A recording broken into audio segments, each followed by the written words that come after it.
প্রিয় দর্শক আসসালামু আলাইকুম।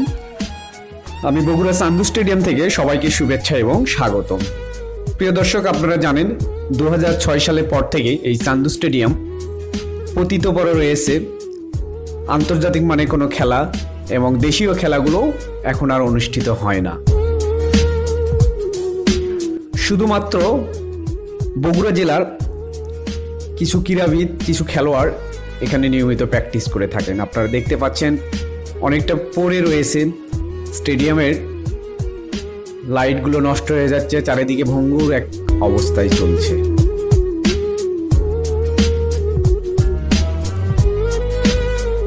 আমি এই স্টেডিয়ামে এসে আপনারা দেখতে পাচ্ছেন একটা প্রতিবন্ধী বালক স্টেডিয়ামের পাশেই সে খেলাধুলা করছিল। তাকে দেখে সত্যিই অবাক করা এক বালক মনে হলো আমার কাছে।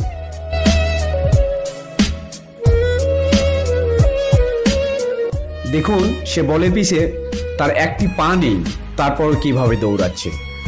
বগুড়ার মানুষের ক্রিকেটের প্রতি কতটা ভালোবাসা, কতটা ভক্তি থাকলে এইটা হইতে পারে।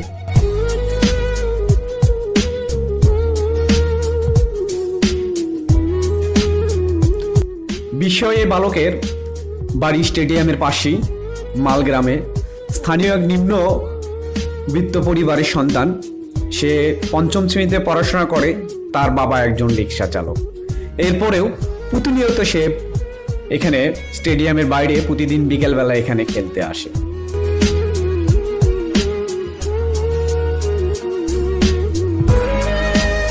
তার খেলা, তার দৌড়, তার বোলিং, তার ব্যাটিং, তার ফিল্ডিং দেখে আপনি সত্যিই অবাক হয়ে যাবেন। আপনারা দেখছেন, তার ব্যাটিংও দেখতে পাবেন।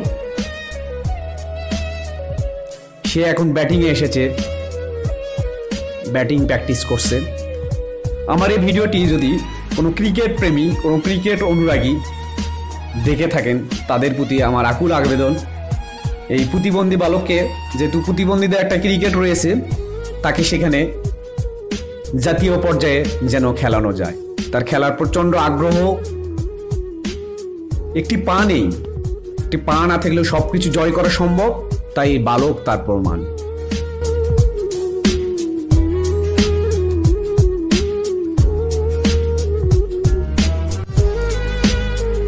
শুভকামনা রইল এই বালকের প্রতি।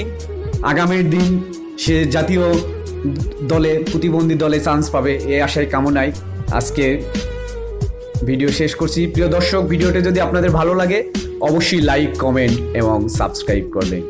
এবং পাশাপাশি আমার চ্যানেলে যদি কোনো পরামর্শ থাকে কমেন্ট বক্সে অবশ্যই লিখবেন। তো ভালো থাকবেন, আল্লাহ হাফেজ।